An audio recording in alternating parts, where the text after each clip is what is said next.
Good afternoon dear students. आपके अपने favourite YouTube channel learning with Rajesh में आपका बहुत बहुत स्वागत है। आई होप कि आप अपनी 9th क्लास की एसएसटी की तैयारी अच्छे से कर रहे होंगे और आपको किसी भी वीडियो के कंटेंट को समझने में मुश्किल नहीं हो रही होगी। आज हमारा 9th क्लास इकोनॉमिक्स से लेसन 1 की दूसरी वीडियो हम स्टार्ट करने जा रहे हैं, दूसरा लेक्चर स्टार्ट करने जा रहे हैं।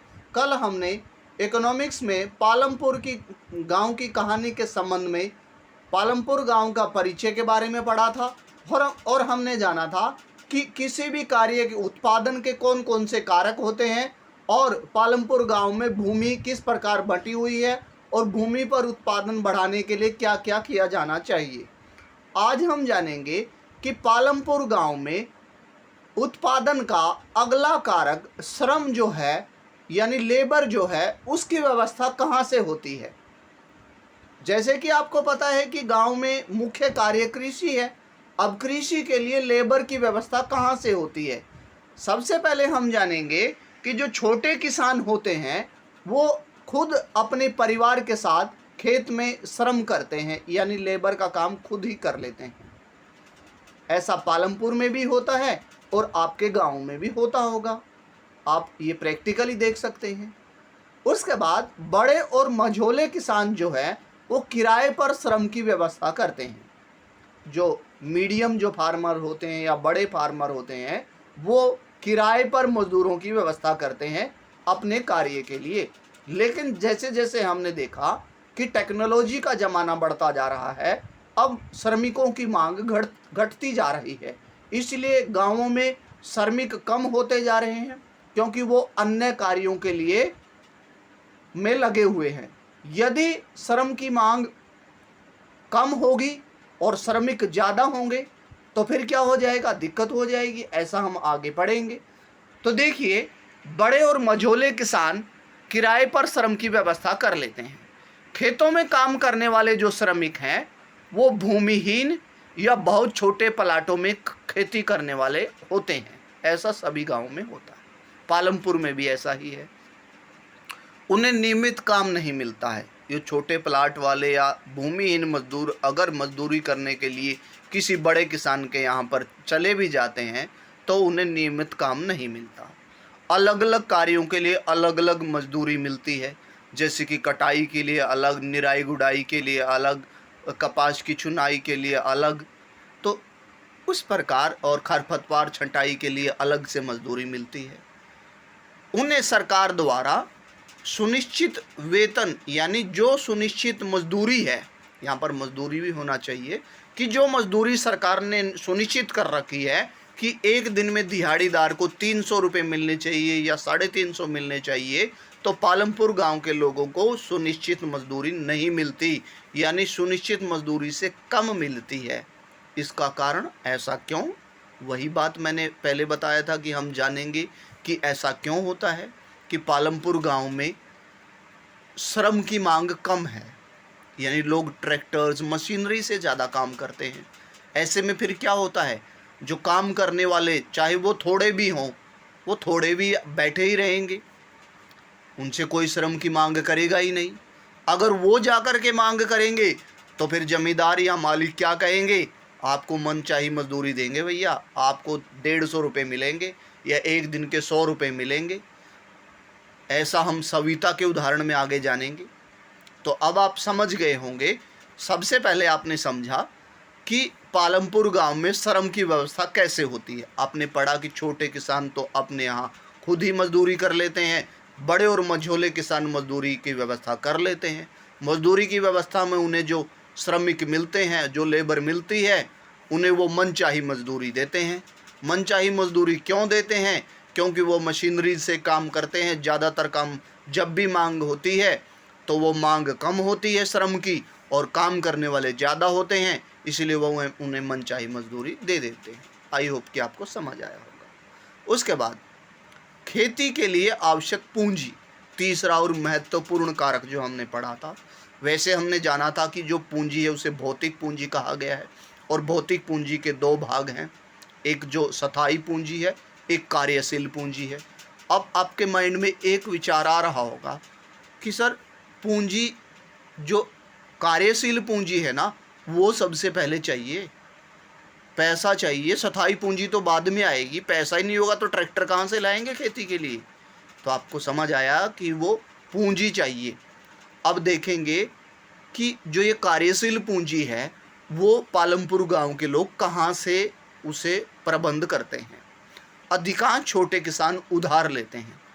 मंझोले और बड़े किसान उपज को बेच करके यानी उपज से उन्हें बचत होती है, इससे वे अन्य कार्यों के लिए पूंजी का प्रयोग करते हैं। मान लिया कि ए वहाँ पर बड़ा किसान है, बी वहाँ पर मंझोला किसान है, वो बेचकर अपनी अतिरिक्त उपज बेचकर मंडी में उसे ट्रैक्टर ले आएगा या फिर जो भी उन्हें हैरो कल्टीवेटर जो भी लाना है वो ले आएंगे, और जो फिर भी बचेगा पैसा उसे बैंक में जमा करवा देंगे या फिर छोटे किसानों को उधार दे देंगे।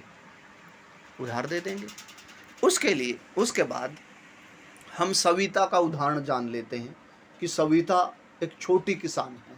तो अब आपके माइंड में झट से आंसर आएगा कि छोटे किसान तो सर है ना, उधार पे पैसा लेते हैं गाँव में खेती करने के लिए। अब उसने क्या किया देखते हैं हम उदाहरण के द्वारा। सविता एक छोटी किसान है, वह अपनी खेती के लिए तेजपाल सिंह से 3,000 रुपये उधार लेती है। अब उधार गांव में आपने देखा छोटे किसानों को उधार मनी लेंडर जो उधार पर सूद पर देने वाले लोग हैं वही देते हैं। तेजपाल ऐसा ही व्यक्ति है, वो बड़ा किसान भी है।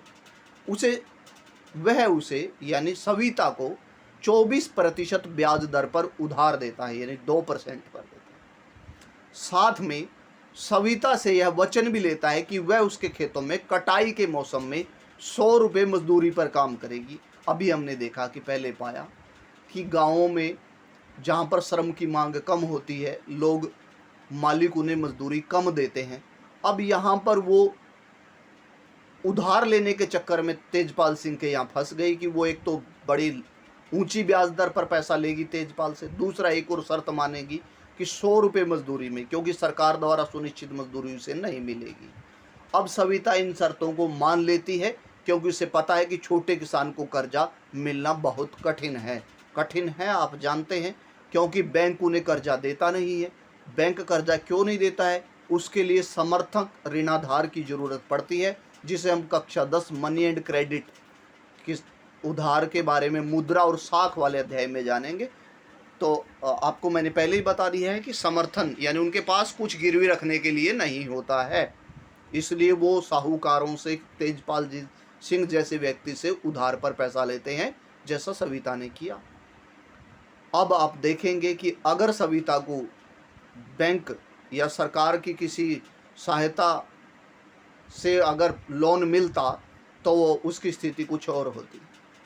पालमपुर गांव में गैर कृषि क्रियाएं कौन कौन सी हैं? चौथा कारक मानव पूंजी रह गया है। अब मानव पूंजी आप जानते हैं, इसके बारे में हम पूरा दूसरा अध्याय इसी के बारे में पढ़ेंगे।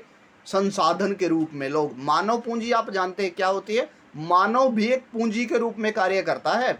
आपने कक्षा 8 में ज्योग्राफी में जाना था जब जनसंख्या वाला अध्याय पढ़ रहे थे कि मानव भी एक महत्वपूर्ण संसाधन है, क्योंकि मानव की सहायता के बिना तो बाकी तीनों जो हमने उत्पादन के कारक पढ़ा है ना, वो कामयाब नहीं है। कौन प्रयोग करेगा उनका, ये बताइए आप। भूमि का प्रयोग कौन करेगा कि मानव ही नहीं है? तो यानी मानव पूंजी तीनों पूंजी से भी बेटर है, बहुत जरूरी है। उसके बारे में हम अगले अध्याय में जानेंगे। उसके बाद पालमपुर में गैर कृषि क्रियाएं कौन कौन सी होती हैं? पाठ की शुरुआत में आपने जाना था कि वहाँ पर डेयरी होता है। डेयरी जो है वहाँ पर लोग क्या करते हैं, जिसके पास भूमिहीन जो लोग हैं वो कोई भैंस वगैरह या गाय वगैरह या जो भी है वो पालते हैं, उससे दूध बेचकर अपने आजीविका चलाते हैं। उसके बाद लघु स्तरीय विनिर्माण यानी छोटे छोटे उद्योग धंधे। 50 से भी कम लोग पालमपुर गांव में लघु स्तरीय विनिर्माण कार्य में लगे हुए हैं। वो चाहे टोकरी बनाते हों या फिर कोई और छोटा मोटा उद्योग उन्होंने लगा रखा हो। दुकानदार भी हैं पालमपुर गांव में, वो बड़े बड़े थोक व्यापारियों से शहरों से सामान लाकर गांव में छोटा छोटा मतलब रिटेल में सामान बेच करके अपनी आजीविका चला रहे हैं। परिवहन कार्य भी कर रहे हैं। परिवहन कार्यों में वो चाहे वो बैंक से कर्जा ले करके या फिर अपने पैसों से कुछ परिवहन के साधन उन्होंने जुटाए हैं, या कुछ लोग तनख्वाह पर दूसरे के यहाँ भी परिवहन के साधन चलाते हैं, जिससे उन्हें आजीविका चलती है, उन्हें आमदनी होती है उनकी। इस प्रकार आप इन कार्यों की अपने गांव के गैर कृषि कार्यों से तुलना करें, पाएं कि क्या हमारी भी पालमपुर गांव की तरह हमारे गांव के लोग भी इन्हीं कार्यों में लगे हुए हैं या कुछ अन्य कार्य भी करते हैं। कुछ अन्य भी हो सकते हैं, जैसे यहाँ पर हमारे यहाँ पर मिट्टी के बर्तन बनाना या फिर कोई अन्य गुलदस्ते बनाना, कोई अन्य काम, सिलाई बुनाई कढ़ाई, जो भी है अन्य गैर कृषि कार्य करते हुए भी मिल सकते हैं लोग। अब बात आती है कि भारत की अर्थव्यवस्था को देखते हुए गांव में और अधिक गैर कृषि कार्य बढ़ाने के लिए क्या किया जाना चाहिए, क्योंकि आपको पता है कि भूमि तो सीमित है और भूमि पर आमदनी भी घटती जा रही है। अब ऐसे में गैर कृषि कार्य बढ़ाने के लिए क्या किया जाना चाहिए? ऐसे में सरकार को लोगों को सस्ता कर्ज उपलब्ध करवाना चाहिए, सस्ता कर्ज बिना समर्थक ऋणाधार के, जैसा कि सरकारें आजकल कर रही हैं। लघु विनिर्माण इकाइयां स्थापित करनी चाहिए, सरकार द्वारा ही छोटे छोटे कुटीर उद्योग स्थापित करने चाहिए, जिनमें लोगों को काम मिल सके और वो अपनी जीविका चला सकें। और लोगों को गैर कृषि कार्यों के लिए प्रशिक्षित करना चाहिए, जैसा कि हमारी सरकारें कर रही हैं।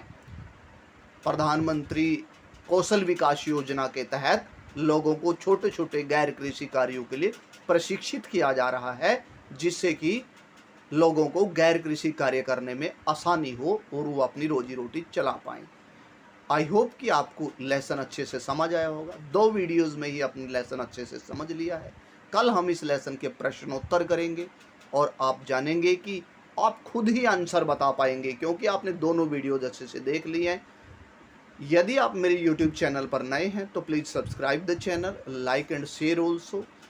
और अगर आप मेरी पुरानी वीडियोस देखना चाहते हैं, यानी इन्हीं टॉपिक से रिलेटेड पहले वाली वीडियो देखना चाहते हैं, तो डिस्क्रिप्शन में लिंक मिलेगा, आप उस लिंक को देख करके आप पुरानी वीडियो देख सकते हैं और अपने कंटेंट को, अपनी पढ़ाई को अच्छे से चला सकते हैं और अच्छे मार्क्स पा सकते हैं। Thank you and have a nice day.